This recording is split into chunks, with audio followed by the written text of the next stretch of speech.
നമസ്കാരം. പകൽ വാർത്ത ആരംഭിക്കുകയാണ്. ആദ്യം പരിശോധിക്കാം പ്രധാന തലക്കെട്ടുകൾ.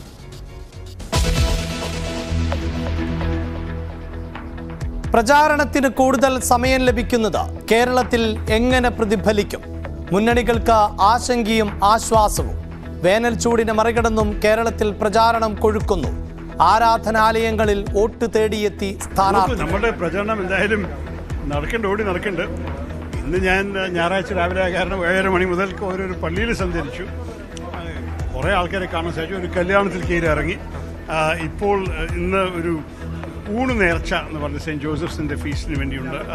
എന്നെ ക്ഷണിച്ചിട്ട് ഞാൻ അതിനെത്തിയിരിക്കുകയാണ്. പ്രധാനമന്ത്രി മറ്റന്നാൾ വീണ്ടും കേരളത്തിലെത്തും. രാഹുൽ ഗാന്ധിയും വയനാട്ടിലേക്ക്.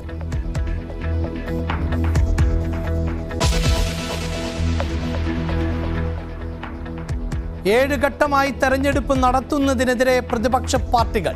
കോൺഗ്രസിന് പുറമെ എതിർപ്പറിയിച്ച തൃണമൂൽ കോൺഗ്രസും BSPയും തെരഞ്ഞെടുപ്പ് കമ്മീഷന് കത്ത് നൽകാൻ തീരുമാനം.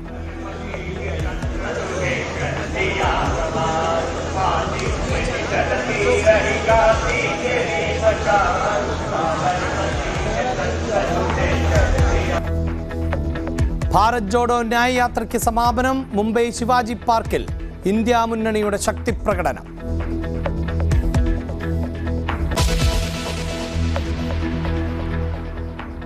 സമസ്തയ്ക്ക് പിന്നാലെ മുസ്ലിം ലീഗും. ലോക്സഭാ തെരഞ്ഞെടുപ്പ് തീയതി മാറ്റി നിശ്ചയിക്കണമെന്ന ആവശ്യം.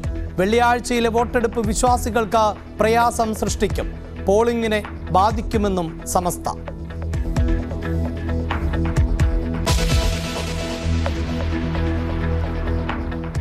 നിലപാടിൽ മലക്കം മറിഞ്ഞ് പി ജയരാജൻ. BJP സ്ഥാനാർത്ഥികൾ മികച്ചതെന്ന് പറഞ്ഞത് ജാഗ്രത വേണമെന്ന സന്ദേശം നൽകാൻ. ഇത് ഉപയോഗപ്പെടുത്താനാണ് BJP സംഘപരിവാർ ശ്രമിക്കുന്നത്. ഇത് ജനങ്ങൾ മനസ്സിലാക്കണം. അതീവ ജാഗ്രത വേണം. അതാണ് ഞാൻ കൊടുത്ത സന്ദേശം. മത്സരം LDFും UDFും തമ്മിലെന്ന് MV ഗോവിന്ദൻ. മോദിയുടെ വരവ് കൊണ്ട് ഒരു ഗുണവും ഉണ്ടാകില്ല.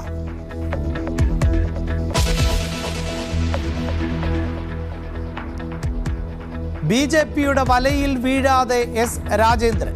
CPIഎമ്മുമായുള്ള പടലപ്പിണക്കം അവസാനിപ്പിച്ചു. LDF ദേവികുളം നിയോജക മണ്ഡലം കൺവെൻഷനിൽ പങ്കെടുത്തു.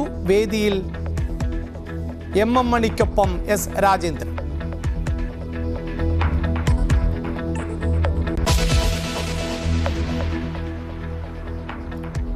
ഇടുക്കി മാട്ടുപ്പെട്ടിയിൽ വീണ്ടും പടയപ്പിയുടെ പരാക്രമം. പെട്ടിക്കടകൾ നശിപ്പിച്ചു. ആനയെ പ്രകോപിപ്പിച്ച 2 പേർക്കെതിരെ കേസെടുത്ത് വനംവകുപ്പ്.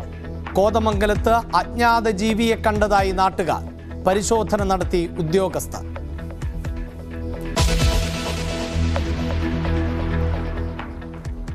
റേഷൻ കാർഡുകളുടെ മസ്റ്ററിംഗ് നിർത്തിവെച്ചതിലെ ആശയക്കുഴപ്പം തുടരുന്നു. സമയക്രമമോ സമയപരിധിയോ അറിയിച്ചിട്ടില്ല. എല്ലാവർക്കും മസ്റ്ററിംഗ് പൂർത്തിയാക്കാൻ അവസരം നൽകുമെന്ന് ഭക്ഷ്യമന്ത്രി.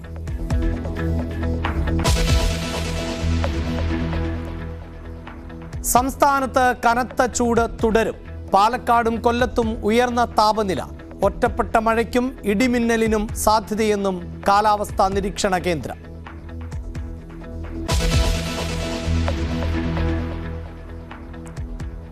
മലപ്പുറത്ത് മസാല പാനീയങ്ങൾ നിരോധിച്ച് ആരോഗ്യവകുപ്പ്. നടപടി മഞ്ഞപ്പിത്തം ഉൾപ്പെടെയുള്ള രോഗങ്ങൾ പകരുന്ന സാഹചര്യത്തിൽ ദം സോഡ, മസാല സോഡ ഉൾപ്പെടെയുള്ളവ ആരോഗ്യത്തിന് ഹാനികരമെന്ന് അറിയിപ്പ്.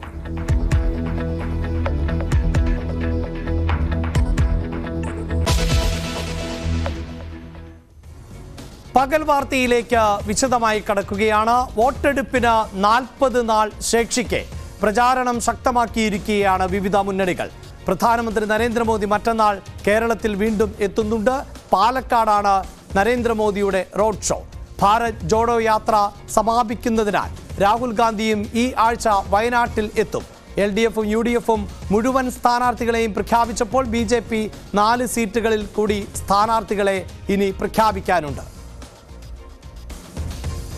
അതിനിടെ കേരളത്തിൽ പലയിടത്തും BJPക്ക് നല്ല സ്ഥാനാർത്ഥികൾ അല്ല എന്ന നിലപാടിൽ, നല്ല സ്ഥാനാർത്ഥികളാണ് എന്ന നിലപാടിൽ EP ജയരാജൻ ഇപ്പോൾ മലക്കം മറിഞ്ഞിരിക്കുകയാണ്.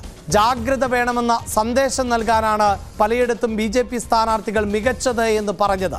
കേന്ദ്രമന്ത്രിമാരെ BJP മത്സരിപ്പിക്കുന്നത് ഇമേജ് വർദ്ധിപ്പിക്കാനാണ്. മത്സരം ആരൊക്കെ തമ്മിലെന്ന് പ്രത്യേകം പറയേണ്ട കാര്യമില്ല എന്നും പിണറായി തന്നെ വ്യക്തമാക്കിയിട്ടുണ്ട് എന്നുമാണ് EP-യുടെ തിരുത്ത്. പൊതുവെ പ്രഖ്യാപിച്ചിട്ടുള്ള BJP തന്നെ ചില സ്ഥാനാർത്ഥികളെ മാത്രമേ പ്രഖ്യാപിച്ചിട്ടുള്ളൂ. ആ പ്രഖ്യാപിച്ചപ്പോൾ ഞാൻ എൻ്റെ CPM-ൻ്റെ രാഷ്ട്രീയം ആരെങ്കിലും വ്യക്തിഹത്യ നടത്താനോ പരിഹസിക്കാനോ പോവുക എന്നുള്ളതല്ല. രാജ്യത്തിൻ്റെ ആപത്തുണ്ട്, ഇത് ഉപയോഗപ്പെടുത്താനാണ് BJP സംഘപരിവാർ ശ്രമിക്കുന്നത്. ഇത് ജനങ്ങൾ മനസ്സിലാക്കണം, അതീവ ജാഗ്രത വേണം. അതാണ് ഞാൻ കൊടുത്ത സന്ദേശം. അതാണ് ഞാൻ BJP സ്ഥാനാർത്ഥികൾ മത്സരിക്കുന്ന സ്ഥലത്തെക്കുറിച്ചും പറഞ്ഞത്.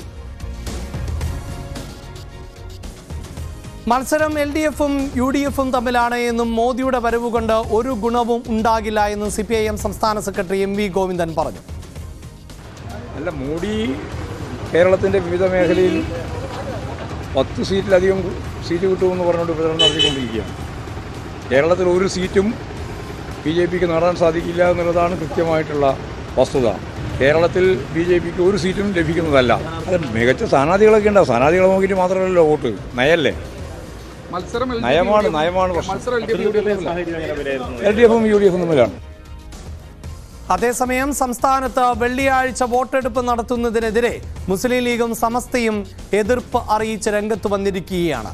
വിഷയത്തിൽ പാർട്ടി നിലപാട് വ്യക്തമാക്കിയിട്ടുണ്ട് എന്നായിരുന്നു മലപ്പുറത്തെ UDF സ്ഥാനാർത്ഥി ET മുഹമ്മദ് ബഷീറിന്റെ പ്രതികരണം. അതിപ്പോൾ കാൻഡിഡേറ്റ് എന്നുള്ളതിൻ്റെ തെരഞ്ഞെടുപ്പുമായിട്ട് ബന്ധപ്പെട്ട സംഗതികളാണ് ഞാനിപ്പോൾ റിയാക്ട് ചെയ്യുന്നത്. ബാക്കി പാർട്ടിൻ്റേതായിട്ടുള്ള സ്റ്റേറ്റ്മെൻറ്റിലൊക്കെ വന്നിട്ടുണ്ട്. നമ്മളെ പ്രത്യേകമായിട്ട് റിയാക്ട് ചെയ്യേണ്ട കാര്യമില്ല. ഇലക്ഷൻ കമ്മീഷൻ ഞങ്ങൾ പാർട്ടിൻ്റെ തന്നെ ഒരു ജനറൽ സെക്രട്ടറിയുടെ ഒരു സ്റ്റേറ്റ്മെൻറ്റിൽ നിന്ന് വന്നിട്ടുണ്ട്, നിങ്ങൾ കണ്ടു കാണും. പലരും അതിൽ സംസാരിച്ചിട്ടുണ്ട്. നമ്മളായിട്ട് ഇപ്പോൾ അതിൽ പ്രത്യേകമായിട്ട് റിയാക്ട് ചെയ്യേണ്ട കാര്യമില്ല. രാജ്യത്തെ ക്രൈസ്തവ ന്യൂനപക്ഷങ്ങൾക്ക് ഭരണഘടന നൽകുന്ന അവകാശങ്ങൾ നിഷേധിക്കുന്നുവെന്ന് ലത്തീൻ സഭ സർക്കുലർ പുറത്തിറക്കി. വാർത്തയുടെ വിശദാംശങ്ങളുമായി VV വിനോദാണ് ഈ ഘട്ടത്തിൽ ചേരുന്നത്. വിനോദ്, തെരഞ്ഞെടുപ്പ് തീയതി പ്രഖ്യാപിച്ചതോടെ മുന്നണികൾ എല്ലാം തന്നെ സജീവമായി കഴിഞ്ഞിരിക്കുന്നു. കൃത്യമായ ഒരു പോരാട്ടത്തിലേക്ക് രാഷ്ട്രീയ പാർട്ടികൾ കടക്കുന്ന സാഹചര്യമാണുള്ളത്. എന്താണ് വിശദാംശങ്ങൾ? അഭിലാഷ്, ഇന്നത്തെ ഏറ്റവും പ്രധാനപ്പെട്ട ഒരു രാഷ്ട്രീയ പ്രസ്താവന EP ജയരാജൻ്റെ വാക്കുകളാണ്. അദ്ദേഹം മുൻ നിലപാട് തിരുത്തിയിരിക്കുന്നു. വലിയ വിമർശനം ഏറ്റുവാങ്ങേണ്ടി വന്നിരുന്നു. LDF-ഉം BJP-യും തമ്മിലുള്ള പോരാട്ടമാണ് കേരളത്തിൽ നടക്കാൻ പോകുന്നതെന്ന LDF കൺവീനറുടെ പരാമർശം. അതിനെതിരെ CPI ഉൾപ്പെടെ ഘടകകക്ഷികൾ രംഗത്ത് വരുന്ന സാഹചര്യം, CPM-നുള്ളിൽ നിന്ന് തന്നെ എതിർപ്പ് ഉയർന്നു വരുന്ന ഒരു സാഹചര്യം. ഇന്ന് അദ്ദേഹം അത് തിരുത്തിയിരിക്കുന്നു. രാഷ്ട്രീയ കേരളത്തിലെ ഇന്നത്തെ ഏറ്റവും വലിയ ഒരു സ്റ്റേറ്റ്മെൻ്റ് എന്നത് UDF-ഉം LDF-ഉം തമ്മിലാണ് മത്സരം എന്ന നിലയ്ക്ക് EP ജയരാജൻ അദ്ദേഹത്തിൻ്റെ പ്രസ്താവന മാറ്റിയിരിക്കുന്നു എന്നത് തന്നെയാണ്. അതിൻ്റെ രാഷ്ട്രീയ മാനങ്ങൾ വളരെ വലുതാണ്. BJPക്ക് മികച്ച സ്ഥാനാർത്ഥികളുണ്ട്, ആ സ്ഥലങ്ങളിൽ വലിയ മത്സരം നടക്കും എന്ന തരത്തിലൊക്കെയും അദ്ദേഹം പറഞ്ഞത്.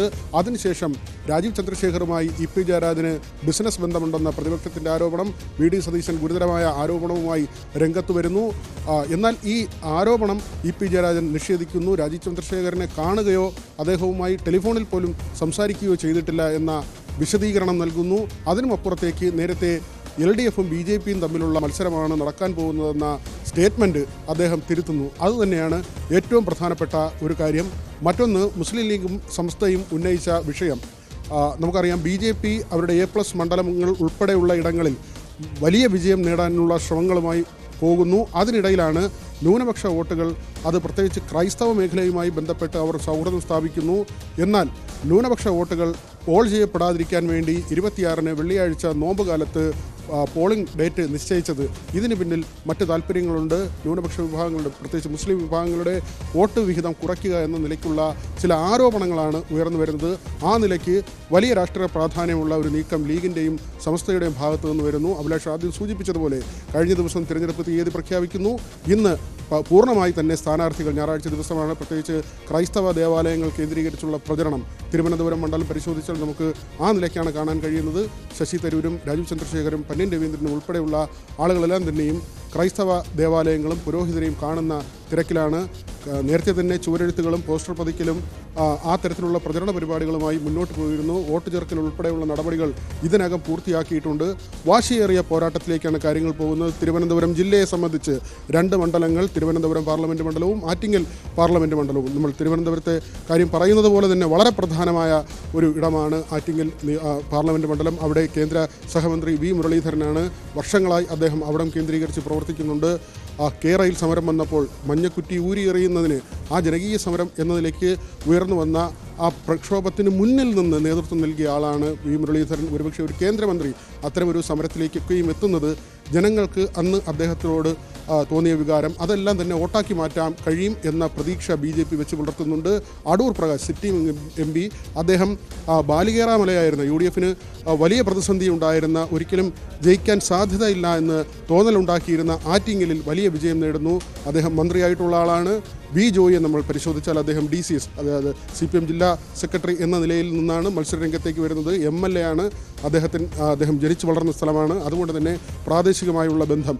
ഈ 3 സ്ഥാനാർത്ഥികളും വളരെ മികച്ച സ്ഥാനാർത്ഥികളാണ്, ജനകീയരാണ്. അതുകൊണ്ട് തന്നെ വലിയ പോരാട്ടമാണ് ആറ്റിങ്ങലിൽ പ്രതീക്ഷിക്കുന്നത്. തിരുവനന്തപുരത്തേക്ക് വന്നു കഴിഞ്ഞാൽ ഏറ്റവും കൂടുതൽ ഇപ്പോൾ ചർച്ച നടക്കുന്നത് വിഴിഞ്ഞം കേന്ദ്രീകരിച്ചാണ്, വിഴിഞ്ഞം തുറമുഖ പദ്ധതി കേന്ദ്രീകരിച്ചാണ്. അത് തുടക്കം കുറിച്ചതുമായി ബന്ധപ്പെട്ടുള്ള അവകാശങ്ങൾ എല്ലാ പാർട്ടികളും ഉന്നയിക്കുന്നുണ്ട്. ഇനി വിഴിഞ്ഞത്തിൻ്റെ ഭാവി എന്താകണം? തിരുവനന്തപുരത്തിൻ്റെ IT രംഗം, പരമ്പരാഗത മേഖലകൾ, മത്സ്യത്തൊഴിലാളി മേഖല, അതോടൊപ്പം തന്നെ ആദിവാസി മേഖല, കാർഷിക മേഖല, ഇതെല്ലാം തന്നെ ഏത് രീതിയിലാണ് മുന്നോട്ട് പോകേണ്ടത്? ഇത് സംബന്ധിച്ചുള്ള വാദപ്രതിവാദങ്ങൾ. മറ്റൊരു കാര്യം, തിരുവനന്തപുരം പാർലമെൻറ്റ് മണ്ഡലത്തിൽ സ്ഥാനാർത്ഥികൾ അവരുടെ മെരിറ്റാണ് പ്രധാനമായും ഉയർത്തിക്കാണിക്കുന്നത്. എതിരാളിയെ മറ്റേതെങ്കിലും തരത്തിൽ, നമുക്കറിയാം കോഴിക്കോടൊക്കെ ചെല്ലുമ്പോൾ ഇക്ക അല്ലെങ്കിൽ ചേട്ടാ വിളികളിലൊക്കെയും ഉള്ള വിവാദങ്ങൾ, അതുമായി ചുറ്റിപ്പറ്റിയ വാദപ്രതിവാദങ്ങൾ, മറ്റ് മണ്ഡലങ്ങളിലും അത്തരത്തിലുള്ള ചർച്ചകൾ. പക്ഷേ തിരുവനന്തപുരം മണ്ഡലത്തിൽ അത്തരം ചർച്ചകളല്ല. മറിച്ച് സ്ഥാനാർത്ഥികൾ പറയുന്നത്, ഞാൻ ഇതുവരെ എന്ത് ചെയ്തു, നിങ്ങൾ എൻ്റെ റെക്കോർഡ് നോക്കൂ, ഞാൻ ജനങ്ങൾക്ക് വേണ്ടി അല്ലെങ്കിൽ ജനകീയമായ ഇടപെടലുകൾ, വികസന പ്രവർത്തനങ്ങൾ, ഇതിലെല്ലാം തന്നെ നടത്തിയ ഇടപെടലുകൾ അത് നോക്കി വോട്ട് ചെയ്യൂ എന്ന ഒരു കാര്യമാണ് സ്ഥാനാർത്ഥികൾ ജനങ്ങൾക്ക് മുന്നിലേക്ക് വെക്കുന്നത്. അഭിലാഷ്. റൈറ്റ്. VV വിനോദാണ് തിരുവനന്തപുരത്ത് എന്ന വാർത്തയുടെ വിശദാംശങ്ങൾ നൽകിക്കൊണ്ടിരിക്കുന്നത്. വിനോദ് തുടരുക. അതോടൊപ്പം തന്നെ പാലക്കാട് നിന്നുള്ള വാർത്തയുടെ വിശദാംശങ്ങളുമായി ഈ ഘട്ടത്തിൽ എസ് വിനേഷ് കുമാർ കൂടി ചേരുന്നുണ്ട്. പ്രത്യേകിച്ച് മലബാർ മേഖലയിലടക്കം അതിശക്തമായ പോരാട്ടങ്ങളാണ് നടക്കുന്നത്. ഒപ്പം മധ്യ കേരളത്തിലും വളരെ പ്രധാനപ്പെട്ട പോരാട്ടങ്ങൾ നടക്കുന്നുണ്ട്. വിനേഷ് കുമാർ, അതായത് ഈ പാലക്കാട്, തൃശ്ശൂർ ഉൾപ്പെടെയുള്ള മേഖലകളിൽ കടുത്ത പോരാട്ടം തന്നെയാണ് ഇത്തവണ നടക്കുന്നത്. പ്രത്യേകിച്ച് BJP പ്രതീക്ഷയർപ്പിക്കുന്ന തൃശ്ശൂർ അടക്കമുള്ള മണ്ഡലങ്ങൾ. തെരഞ്ഞെടുപ്പ് തീയതി പ്രഖ്യാപിച്ചതിന് ശേഷം ഈ മണ്ഡലങ്ങളിലേക്ക് ഏത് തരത്തിലാണ് പ്രചാരണം ഇപ്പോൾ മുന്നോട്ട് പോകുന്നത്?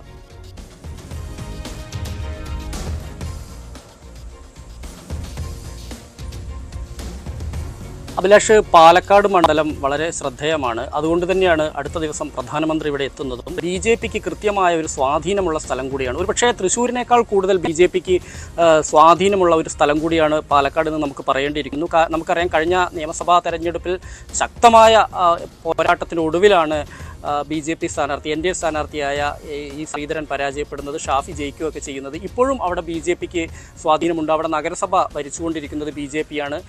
പാലക്കാട് നഗരത്തിലും പാലക്കാട് മണ്ഡലത്തിലും അതുപോലെ തന്നെ സമീപ പ്രദേശങ്ങളിലെല്ലാം തന്നെ BJPക്ക് സ്വാധീനമുള്ള സ്ഥലങ്ങളുണ്ട്. മലമ്പുഴയിലെല്ലാം തന്നെ BJPക്ക് വലിയ സ്വാധീനം വർദ്ധിച്ചു വരുന്നൊരു കാലം കൂടിയാണ്. എന്തായാലും പക്ഷേ ശക്തമായൊരു ത്രികോണ മത്സരം നടക്കുന്ന ഒരു മണ്ഡലമാണ് പാലക്കാട്. എങ്കിൽ പോലും BJPക്ക് നിലവിലെ സാഹചര്യത്തിൽ വിജയസാധ്യത ഇല്ല എന്ന് തന്നെ നമുക്ക് വിലയിരുത്തണം. കാരണം കഴിഞ്ഞ തവണ 2 ലക്ഷത്തി ചില്ലാനം വോട്ടുകളാണ് NDA സ്ഥാനാർത്ഥി C കൃഷ്ണകുമാറിന് കിട്ടിയത്. മറ്റുള്ളവർക്കൊക്കെ അതിലും 1.5 ലക്ഷത്തോളം വോട്ടുകൾ കൂടുതൽ ലഭിച്ചിട്ടുണ്ട്. BJPക്കുള്ള ഉറച്ച വോട്ടുകൾ 1.5 ലക്ഷത്തിനും 2 ലക്ഷത്തിനും ഇടയിൽ ഉറച്ച വോട്ടുകൾ ഉണ്ടെന്നാണ് BJP അവകാശപ്പെടുന്നത്. അതുകൊണ്ട് തന്നെ ഒരു മോദി തരംഗം ആഞ്ഞു വീശിയാൽ ഇത്തവണ രക്ഷപ്പെടാനുള്ള ഒരു സാധ്യതയുണ്ട് എന്നാണ് BJP കേന്ദ്രങ്ങളുടെ വിലയിരുത്തൽ. അതുകൊണ്ട് തന്നെയാണ് പ്രധാനമന്ത്രിയെ ഇവിടെ കൊണ്ടുവരുന്നത്. 19-ാം തീയതി രാവിലെ പ്രധാനമന്ത്രി ഇവിടെ എത്തുന്നുണ്ട്. അത് പാലക്കാട് മണ്ഡലം ഞാൻ നേരത്തെ സൂചിപ്പിച്ച പോലെ തന്നെ ഒരുപക്ഷെ തൃശ്ശൂരോ അല്ലെങ്കിൽ മറ്റൊരു ജില്ലയേക്കാൾ കൂടുതൽ BJPക്ക് ചില ബെൽറ്റുകളുള്ള ഒരു സ്ഥലം കൂടിയാണിത്. കാരണം പ്രത്യേകിച്ച് സവർണ വോട്ടുകൾ വലിയ തോതിലുള്ളത്, കാരണം ന്യൂനപക്ഷ വോട്ടുകൾ വളരെ കുറവാണ്. എങ്കിൽ പോലും അവിടെ ഇത്തവണ ഈ ആര് ജയിക്കണം എന്നുള്ളത് തീരുമാനിക്കുന്നതിൽ ന്യൂനപക്ഷ വോട്ടുകൾ നിർണായകമാണ്. കാരണം ഈ മണ്ണാർക്കാട് ഭാഗങ്ങളിലെല്ലാം തന്നെ പാലക്കാടിൻ്റെ ചില റൈറ്റ്. പാലക്കാട് അതിശക്തമായ പോരാട്ടത്തിലേക്ക് കടക്കുന്നു എന്നുള്ളതാണ്. പ്രത്യേകിച്ച് പ്രധാനമന്ത്രി മറ്റന്നാൾ പാലക്കാട്ടേക്ക് എത്തുമ്പോൾ BJP കൂടുതൽ കരുത്ത് കാണിക്കും എന്ന പ്രതീക്ഷയാണുള്ളത്. തൊട്ടടുത്തുള്ള തൃശ്ശൂർ മണ്ഡലമാകട്ടെ BJP അക്കൗണ്ട് തുറക്കാൻ സാധിക്കും എന്ന് പ്രതീക്ഷിക്കുന്ന മണ്ഡലം കൂടിയാണ്. അതുകൊണ്ട് തന്നെ പാലക്കാട് നിന്നുള്ള ചിത്രം, ഒപ്പം മധ്യ കേരളത്തിൻ്റെ ഏകദേശ ചിത്രം കൂടിയാണ് വിനേഷ് കുമാറിൽ നിന്ന് നമുക്ക് പ്രതീക്ഷിക്കേണ്ടത്. ഇപ്പോൾ MS അനീഷ് കുമാർ കൂടി ചേരുന്നുണ്ട്. അനീഷ്, ഈ മലബാർ മേഖലയിലേക്ക് പോകുമ്പോൾ ഏറ്റവും എടുത്തു പറയേണ്ടത് ഈ തെരഞ്ഞെടുപ്പ് തീയതി മാറ്റണം എന്ന ആവശ്യം. അത് ഇന്നലെ തന്നെ PMA സലാം അതിൻ്റെ സൂചന ആവശ്യപ്പെട്ടിരുന്നു. അതിനുശേഷം സമസ്ത ശക്തമായി രംഗത്ത് വരുന്നു. ലീഗ് വീണ്ടും ആ നിലപാടിൽ ഉറച്ചു നിൽക്കുകയും ചെയ്യുന്നു. ഒരുപക്ഷെ മാറ്റമൊന്നും ഉണ്ടാകാൻ സാധ്യത കാണുന്നില്ല എങ്കിൽ പോലും അതും ഒരു വിഷയമാക്കി ഉയർത്തിക്കൊണ്ടുവരുമോ?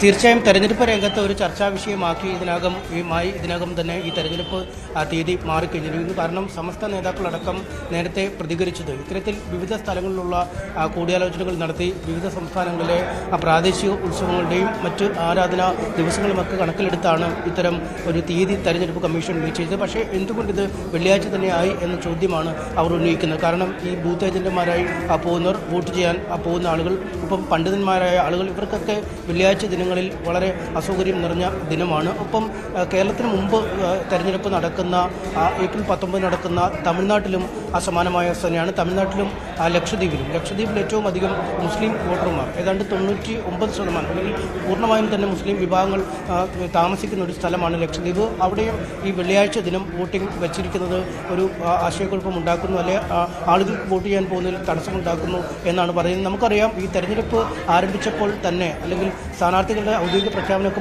വരുന്ന സമയം തന്നെയാണ് പൗരത്വ നിയമം നടപ്പിലാക്കുന്നതുമായി ബന്ധപ്പെട്ട ഉത്തരവിറങ്ങിയത്. അതിനുശേഷം മലബാർ മേഖലയിൽ പ്രധാനപ്പെട്ട എല്ലാ പട്ടണങ്ങളിലും, ചെറുപട്ടണങ്ങളിൽ പോലും നൈറ്റ് മാർച്ചും മറ്റ് പ്രതിഷേധ പരിപാടികളും നടന്നു. രണ്ട് മുന്നണികളും, ഇടത് മുന്നണിയും UDF ഒക്കെ എല്ലാം ഈ വളരെ സജീവമായി സ്ഥാനാർത്ഥികളടക്കം പങ്കെടുക്കുന്ന നൈറ്റ് മാർച്ചുകൾ നടത്തുകയും ചെയ്തു. ഇത്തരമൊരു സാഹചര്യത്തിലാണ് മറ്റൊരു ന്യൂനപക്ഷ വിഷയം കൂടി തെരഞ്ഞെടുപ്പ് ഗോതയിലേക്ക് എത്തുന്നത്. എന്തായാലും മുസ്ലിം ലീഗ് ഈ തെരഞ്ഞെടുപ്പ് പ്രഖ്യാപനം വന്നതിൻ്റെ ഏതാനും മണിക്കൂറുകൾക്കുള്ളിൽ തന്നെ തങ്ങളുടെ ആശങ്ക ഇക്കാര്യത്തിൽ അറിയിച്ചു. അതിനു പിന്നാലെ സമസ്ത എത്തി, കാന്തപുരം എത്തി, മുസ്ലിം ജമാഅത്ത് കൗൺസിൽ ഓൺലൈനായി അടിയന്തരമായ യോഗം ചേർന്ന് കേന്ദ്ര തെരഞ്ഞെടുപ്പ് കമ്മീഷൻ ഇക്കാര്യത്തിൽ ഇമെയിൽ അയക്കുകയും ചെയ്തു. ഇന്നിപ്പോൾ കോഴിക്കോട്ടെ UDF സ്ഥാനാർത്ഥി MK രാഘവനും പറയുന്നത് തെരഞ്ഞെടുപ്പ് തീയതി മാറ്റണമെന്നാണ്. മുസ്ലിം വിശ്വാസികൾക്ക് ഇതൊരു അസൗകര്യം സൃഷ്ടിക്കുന്ന തീയതിയാണ്. പണ്ടും ഇത്തരത്തിലെ പരാതികൾ ഉയർന്നപ്പോൾ തെരഞ്ഞെടുപ്പ് തീയതി മാറ്റിയ ചരിത്രം തെരഞ്ഞെടുപ്പ് കമ്മീഷനുണ്ട് എന്നും അദ്ദേഹം വ്യക്തമാക്കുന്നു. എന്തായാലും സ്ഥാനാർത്ഥികൾ കൂടി രംഗത്തെത്തിയതോടുകൂടി തെരഞ്ഞെടുപ്പ് രംഗത്ത് ഒരു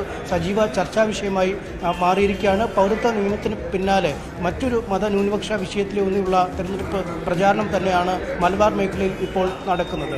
അഭിലാഷ്. റൈറ്റ്. അതാണ് എന്തായാലും വെള്ളിയാഴ്ച ദിവസം എന്തുകൊണ്ട് തെരഞ്ഞെടുപ്പ് നടത്തുന്നു, ആ തീയതി കൃത്യമായി ഇങ്ങനെ വെള്ളിയാഴ്ച എന്ന ഒരു ദിവസം തന്നെ വോട്ടെടുപ്പിന് വേണ്ടി തെരഞ്ഞെടുത്തു എന്നത് സംബന്ധിച്ച ആണ് അഭിപ്രായ വ്യത്യാസവും ഇപ്പോൾ എതിർപ്പുകളും ഉയരുന്നത്. വെള്ളിയാഴ്ച വോട്ടെടുപ്പ് പോളിംഗിനെ ബാധിക്കും എന്നാണ് സമസ്ത പറയുന്നത്. വിശ്വാസികൾക്കിത് ബുദ്ധിമുട്ട് ഉണ്ടാക്കും എന്നും ആണ് സമസ്തയുടെ നിലപാട്. ലോക്സഭാ തെരഞ്ഞെടുപ്പിൽ വെള്ളിയാഴ്ച ദിവസം കേരളത്തിൽ പോളിംഗ് നടത്താനുള്ള തീരുമാനത്തിനെതിരെ മുസ്ലിം സംഘടനകൾ വിവിധയിടങ്ങളിൽ നിന്നായി എതിർപ്പുമായി രംഗത്തെത്തി കഴിഞ്ഞിരിക്കുന്നു. ലീഗും സമസ്തയും കാന്തപുരവും എല്ലാം ഇക്കാര്യത്തിൽ തിരുത്തൽ വേണമെന്നാവശ്യപ്പെട്ട് കേന്ദ്ര തെരഞ്ഞെടുപ്പ് കമ്മീഷന് കത്തയച്ചിട്ടുമുണ്ട്. നമുക്കൊപ്പം SKSSF state secretary OP Ashraf ഉണ്ട്. എന്തുകൊണ്ടാണ് ഈ വെള്ളിയാഴ്ച ദിനത്തിലെ ഈ പോളിംഗിനെതിരായി നിങ്ങൾ രംഗത്തെത്തിയിരിക്കുന്നത്?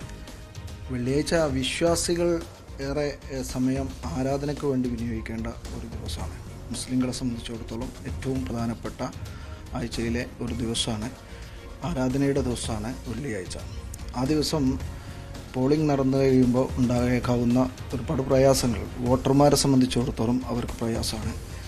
അതുപോലെ തന്നെ ഉദ്യോഗസ്ഥന്മാരായിട്ടുള്ള ഡ്യൂട്ടിയിൽ നിയോഗിക്കപ്പെടുന്ന ഉദ്യോഗസ്ഥന്മാർക്ക് അത് പ്രയാസകരമായിട്ട് ബാധിക്കും. പോളിംഗ് ഏജൻറ്റുമാരായിട്ട് നിയമിക്കപ്പെടുന്ന ആളുകൾ, അവർക്കും അത് ദോഷകരമായി ബാധിക്കും. അതിനൊക്കെ അപ്പുറത്ത് ഒട്ടേറെ ആളുകൾ വിദൂര സ്ഥലങ്ങളിൽ ജോലി ചെയ്യുന്ന ഈ പണ്ഡിതന്മാരായിട്ടുള്ള ആളുകളുണ്ട്. അവർക്ക് വോട്ട് വിനിയോഗിക്കാൻ അവസരം നിഷേധിക്കപ്പെടുന്ന സാഹചര്യം പോലും ഉണ്ടാകാൻ സാധ്യതയുണ്ട്. ഇങ്ങനെയുള്ളൊരു സാഹചര്യത്തിൽ അത്തരം ഒരു ദിവസത്തിൽ നിന്ന് മാറി മറ്റൊരു ദിവസത്തേക്ക് മാറ്റി നിശ്ചയിക്കണമെന്നാണ് ഞങ്ങൾ ആവശ്യപ്പെട്ടിട്ടുള്ളത്. ഇത് കമ്മീഷനോട് കാര്യം ഔദ്യോഗികമായി ആവശ്യപ്പെട്ട് കഴിഞ്ഞു. തീർച്ചയായിട്ടും അനുകൂലമായ പ്രതികരണം ഉണ്ടാവുമെന്നാണ് നമ്മൾ വിശ്വസിക്കുന്നത്. മുസ്ലിം സംഘടനകൾ എന്നല്ല, ഇത് രാഷ്ട്രീയ പാർട്ടികളെ സംബന്ധിച്ചിടത്തോളം തന്നെ അവർക്കൊക്കെ പ്രയാസം ഉണ്ടാക്കുന്ന കാര്യമാണ്. ഇവിടെ ഏപ്രിൽ 26 കേരളത്തിൽ വെള്ളിയാഴ്ചയാണ്.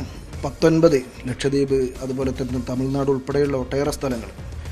ഇതൊക്കെയും ലക്ഷദ്വീപൊക്കെ എന്ന് പറഞ്ഞാൽ മുസ്ലിം ഭൂരിപക്ഷ പ്രദേശങ്ങളാണ്. അവിടെയുള്ള ആളുകൾ, വോട്ടർമാർ, അതുപോലെ തന്നെ അവിടെ ബൂത്ത് ഏജന്റുമാരായിട്ട് വരുന്ന ആളുകൾ, ഉദ്യോഗസ്ഥന്മാരായിട്ട് വരുന്ന ആളുകൾ, അവരൊക്കെ ആ തരത്തിലുള്ള ആളുകളായിരിക്കും.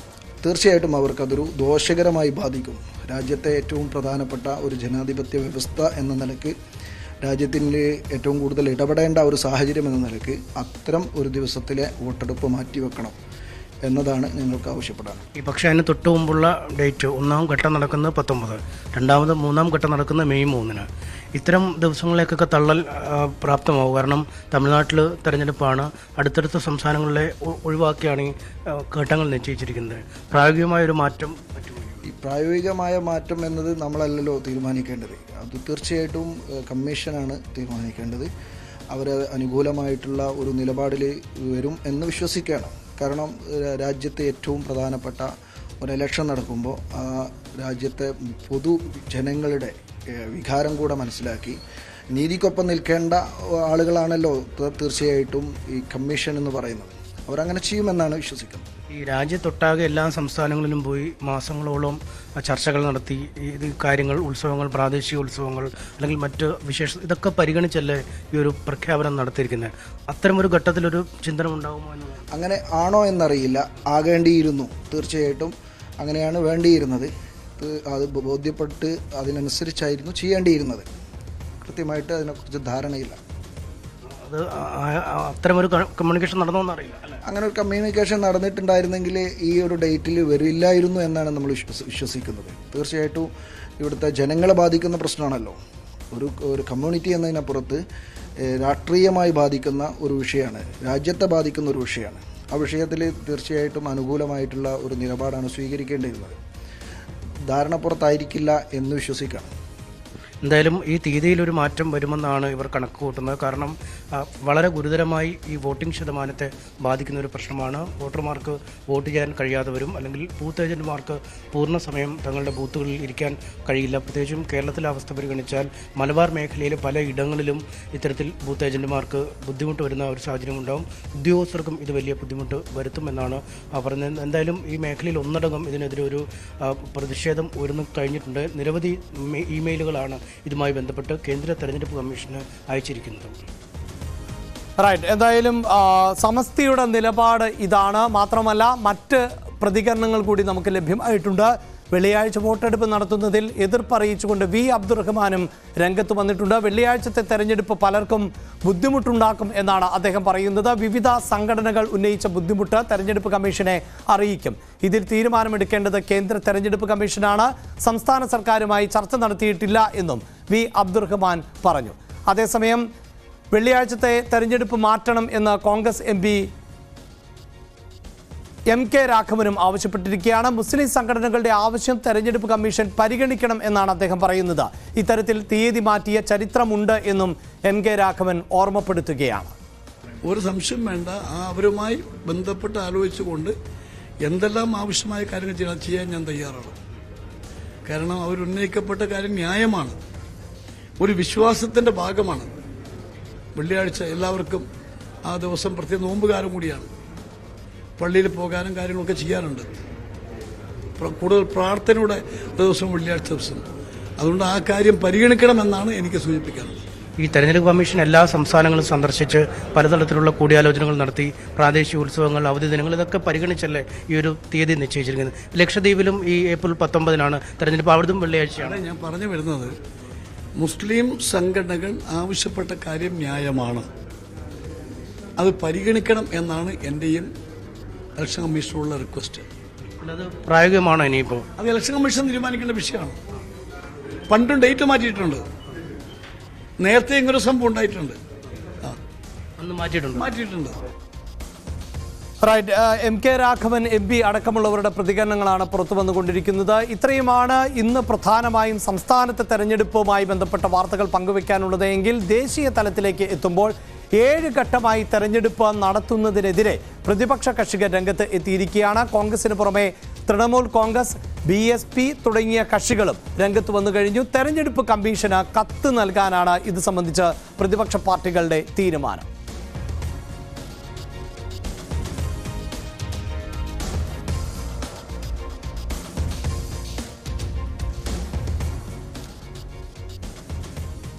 റൈറ്റ്, വാർത്തയുടെ വിശദാംശങ്ങളുമായി ചേരുന്നത് ER രാഗേഷാണ്. രാഗേഷ്, ഈ കത്ത് നൽകിയാൽ പോലും ഈ ഘട്ടങ്ങൾ കുറയ്ക്കുക, അത് സുരക്ഷാ സംവിധാനങ്ങൾ കൂടി കണക്കിലെടുത്ത് ഉദ്യോഗസ്ഥരുടെ ലഭ്യത ഇതെല്ലാം കണക്കാക്കിയാണല്ലോ. അപ്പോൾ കത്ത് നൽകിയാൽ ഒരു റിസൾട്ട് ഉണ്ടാകുമെന്ന് പ്രതീക്ഷിക്കേണ്ടതില്ല. പക്ഷേ ഇതും ഒരു തെരഞ്ഞെടുപ്പ് വിഷയമായി മാറ്റാനുള്ള സാധ്യത കാണുന്നുണ്ടല്ലോ അല്ലേ?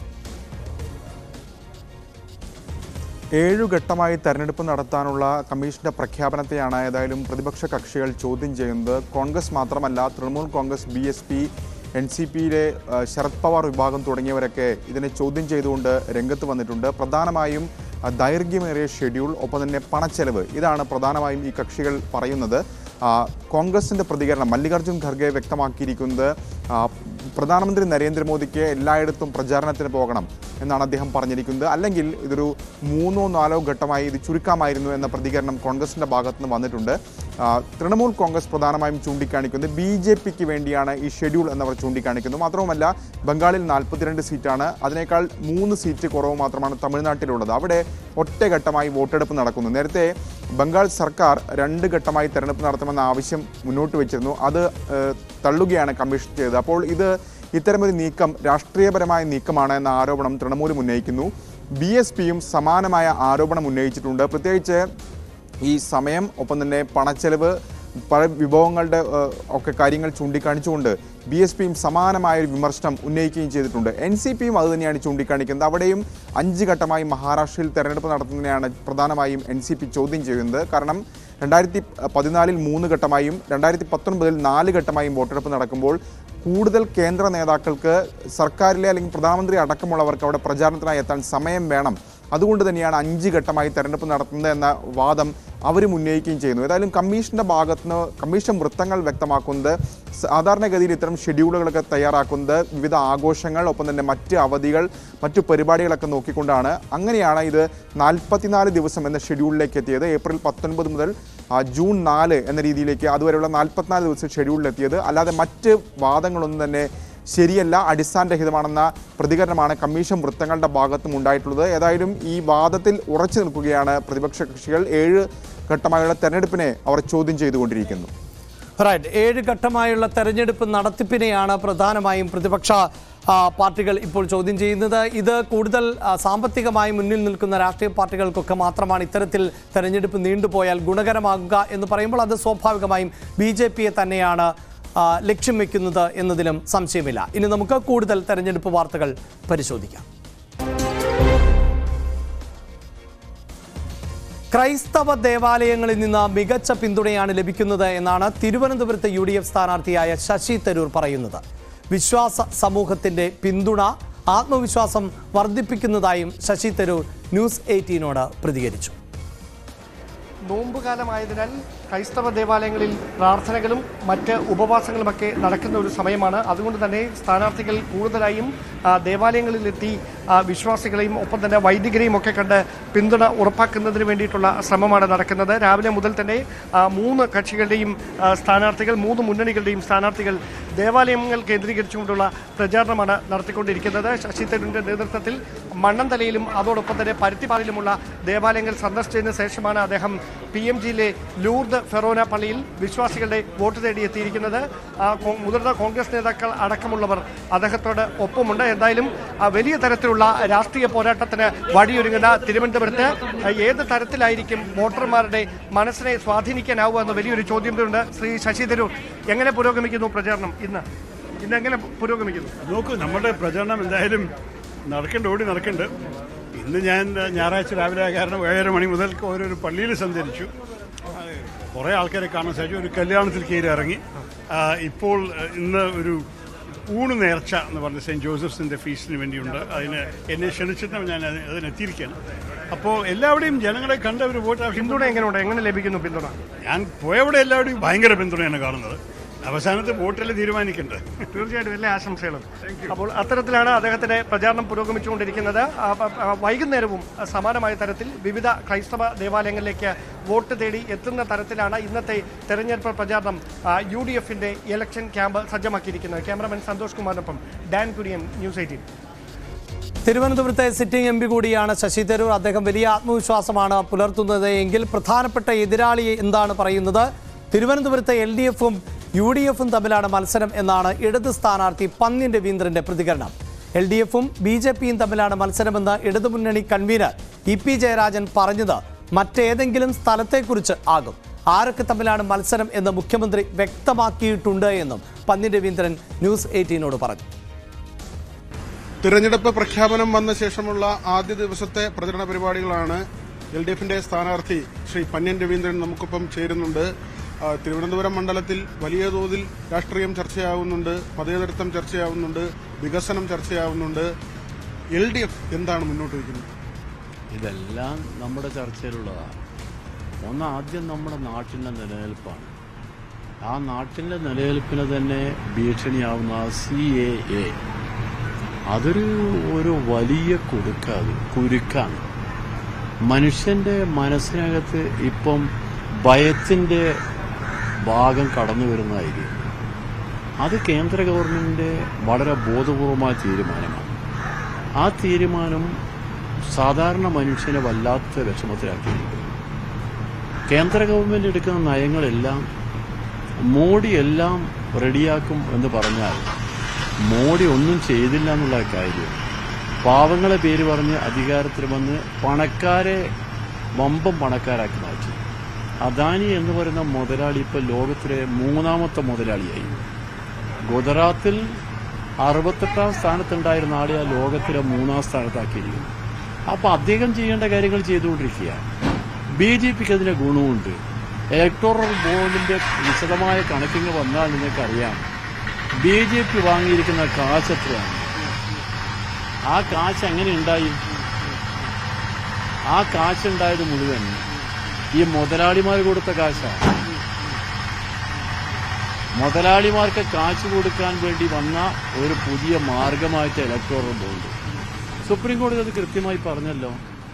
ആകപ്പാടെ നമ്മുടെ നാട്ടിലെ ജനങ്ങൾ ഇപ്പോൾ നീതിക്ക് വേണ്ടി സുപ്രീം കോടതിയെ സമീപിക്കേണ്ട ഗതിയായി. ഇപ്പോൾ കാണുന്നില്ലേ CAAയുടെ കാര്യത്തിൽ കേരള ഗവൺമെന്റ് സുപ്രീം കോടതിയെ സമീപിക്കുക. നമ്മുടെ നാട്ടിൽ ഒരു സംസ്ഥാനത്തോട് കേന്ദ്ര ഗവൺമെന്റ് കാണിക്കേണ്ട മാനമായ രീതിയുണ്ട്, നിയമപരമായ രീതിയുണ്ട്. അതനുസരിച്ച് ഒരു സംസ്ഥാനത്തിന് അവർക്ക് ആവശ്യമായ കാര്യങ്ങൾ നീതിപൂർവ്വം കൊടുക്കണ്ടേ? അതിനുവേണ്ടി കേരളത്തിലെ ഗവൺമെന്റ് നിരവധി തവണ പോയപ്പോൾ അവസാനം അവർ പറഞ്ഞതൊന്നും തരാനില്ല എന്നാണ്. സുപ്രീം കോടതി പറഞ്ഞപ്പോൾ സമ്മതിച്ചല്ലോ. സുപ്രീം കോടതി തീരുമാനിക്കേണ്ട വന്നല്ലോ. അപ്പൊ സുപ്രീം കോടതിയെ മാത്രം ആശ്രയിച്ചുകൊണ്ട് ഈ ഭരണം നടത്തണമെന്ന് ഗതി വന്നു. ഈ സുപ്രീം കോടതിയിൽ പോയി കേരളത്തിന്റെ അവകാശത്തിന് വേണ്ടി ചോദിക്കുമ്പോൾ ഇവിടെ പ്രതിപക്ഷ കക്ഷികളുണ്ടല്ലോ, അവർ മിണ്ടിയില്ലല്ലോ. എന്താ UDFന്റെ ജോലി? എന്താ കോൺഗ്രസിന്റെ ജോലി? കോൺഗ്രസിന്റെ ജോലി എന്താ? ഈ നാട്ടിലെ പാവപ്പെട്ട മനുഷ്യന് പെൻഷൻ 1600 രൂപയാണ്. ആ പെൻഷൻ കൊടുക്കാനുള്ള കാശ് പോലും നമ്മുടെ നാട്ടിൽ കേരളത്തിലെ ഗവൺമെന്റിന്റെ കയ്യിൽ കേന്ദ്രം തരേണ്ട കാശ് തരാത്തതുകൊണ്ട് പഞ്ഞമായി കിടക്കുന്നു. മനുഷ്യൻ ചോർന്നൊരുക്കുന്ന വീട് മാറ്റി പുതിയ വീടാക്കി മാറ്റാൻ ലൈഫ് പദ്ധതിയിലും പ്രതീക്ഷയായി കാത്തിരിക്കുന്നു. അവരൊന്നും കൊടുക്കാനുള്ള കാശ് കൊടുക്കാൻ നമ്മുടെ കയ്യിൽ ഇല്ലാത്തപ്പോൾ കേന്ദ്രത്തിൽ പോയി ഇറന്ന് പൈസ വാങ്ങാൻ പോയപ്പോഴും ഈ കോൺഗ്രസ്സുകാർ വേണ്ടിയോ? 19 MPമാരുണ്ടായിരുന്നല്ലോ ഇവിടുന്ന്. എന്ത് പറഞ്ഞു അതിനെക്കുറിച്ച്? ഒരു വാക്ക് പറഞ്ഞില്ല. റൈറ്റ്. എന്തായാലും BJPയെയും കോൺഗ്രസിനെയും ഒരുപോലെ വിമർശിച്ചുകൊണ്ടാണ് പന്ന്യൻ രവീന്ദ്രന്റെ തെരഞ്ഞെടുപ്പ് പ്രചാരണം മുന്നോട്ട് പോകുന്നത് എങ്കിൽ മോദി സർക്കാർ വരും എന്ന് കോൺഗ്രസ് നേതാക്കൾക്ക് പോലും ഉറപ്പാണ് എന്നാണ് കേരളത്തിന്റെ ചുമതലയുള്ള BJP നേതാവ് പ്രകാശ് ജാവ്ദേക്കർ പറയുന്നത്. 2019 രാഹുൽ ഗാന്ധി പ്രധാനമന്ത്രിയാകുമെന്ന് പ്രചരിപ്പിച്ചു. എന്നാൽ ഇത്തവണ ഇങ്ങനെ ഒരു പ്രചാരണമില്ല. കേരള രാഷ്ട്രീയത്തിൽ UDFനും LDFനും ഇനി ഭാവിയില്ല എന്നുമാണ് പ്രകാശ് ജാവ്ദേക്കർ പറയുന്നത്. Campaign, door-to-door visits and many other things.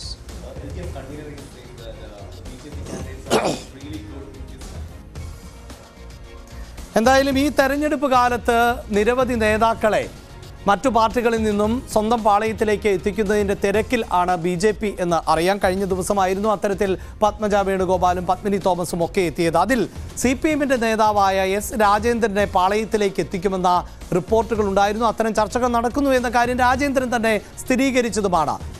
അങ്ങനെയൊരു BJP പാളയത്തിലേക്കില്ല എന്നാണ് ഇപ്പോൾ രാജേന്ദ്രന്റെ പ്രതികരണത്തിൽ നിന്ന് നമുക്ക് മനസ്സിലാക്കേണ്ടത്. പാർട്ടിയുമായുള്ള പിണക്കം അവസാനിപ്പിച്ച് CPIM നേതാവും ദേവികുളം MLAയുമായ S രാജേന്ദ്രൻ.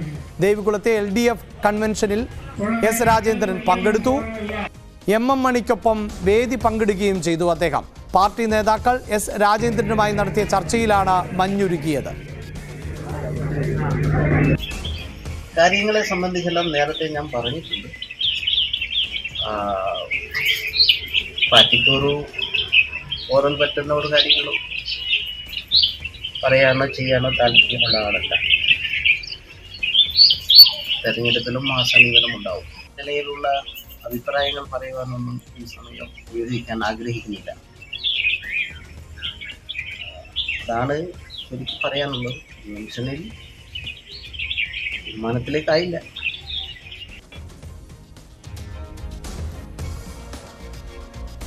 വാർത്തയുടെ വിശദാംശങ്ങളുമായി പ്രിൻസ് ജെയിംസ് ആണ് ചേരുന്നത്. പ്രിൻസ്, രാജേന്ദ്രന്റെ പാർട്ടിയുമായുള്ള അകൽച്ച അത് ഏറെ നാളായി, അത് പരിഹരിക്കാനുള്ള നീക്കമൊന്നും നേതൃത്വത്തിന്റെ ഭാഗത്ത് നിന്നില്ല എന്ന വിമർശനങ്ങളുണ്ടായിരുന്നു. ഒരുപക്ഷെ രാജേന്ദ്രൻ BJPയിലേക്ക് പോയിരുന്നുവെങ്കിൽ അത് ഈ തെരഞ്ഞെടുപ്പ് കാലത്ത് വലിയ തിരിച്ചടിയുമാകുമായിരുന്നു.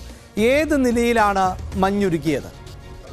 തീർച്ചയായും തോട്ടം മേഖലയിൽ, പ്രത്യേകിച്ച് മൂന്നാറിലെ തോട്ടം മേഖലയിൽ ശക്തമായ സ്വാധീനമുള്ള നേതാവാണ് S രാജേന്ദ്രൻ. രാജേന്ദ്രൻ BJPയിലേക്ക് പോകുന്നതടക്കമുള്ള അഭ്യൂഹങ്ങൾ നാളുകൾക്കിടയിൽ ഉയർന്നിരുന്നു. ഒപ്പം CPMന്റെ പ്രാഥമിക അംഗത്വം രാജേന്ദ്രൻ പുതുക്കിയില്ല എന്നതിലുള്ള ആരോപണങ്ങളും ഉയർന്നിരുന്നു.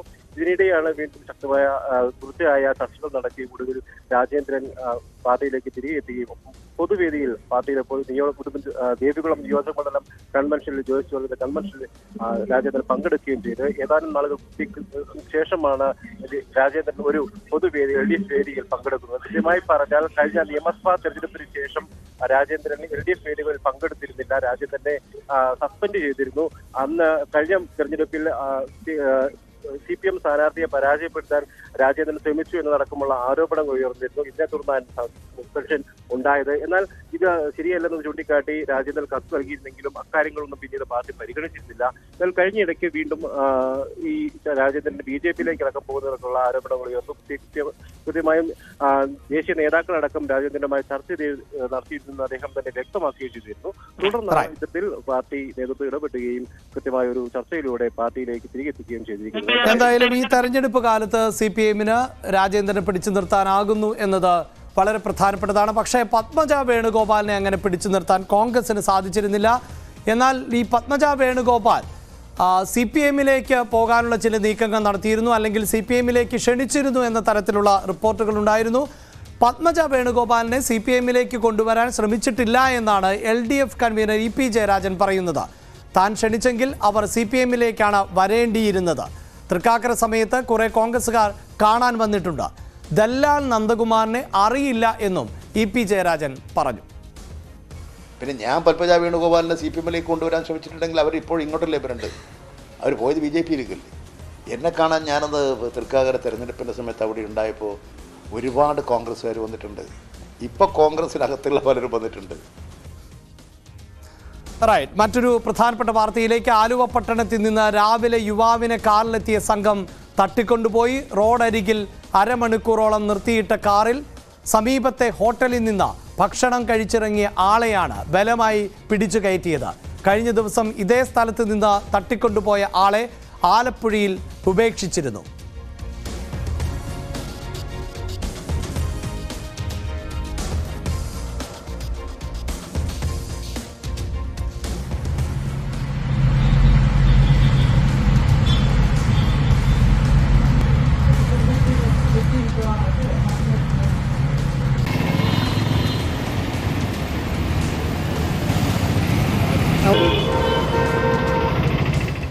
ഞങ്ങൾ ഒറ്റ തിരിഞ്ഞു നോക്കുമ്പോൾ ഒരു 3-4 പേര് കൂടി ഒരാളെ കാറിലേക്ക് വലിച്ച് കയറ്റുന്നത് നമ്മൾ കാണുന്നത്.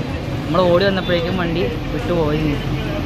പിന്നെ അപ്പോൾ തന്നെ പോലീസ് സ്റ്റേഷനിലേക്ക് വിളിച്ചു പറയാൻ നമ്പറില്ലാത്തതുകൊണ്ട് 112ലേക്ക് വിളിച്ചു പറഞ്ഞ് ഒരു 15 മിനിറ്റിനുള്ളിൽ എല്ലാ സാറന്മാരോട് വന്ന് നമ്മൾക്ക് കാര്യങ്ങളൊക്കെ സംസാരിച്ച് അവർ വീഡിയോസും കാര്യങ്ങളൊക്കെ എടുത്തിട്ട് പോയി.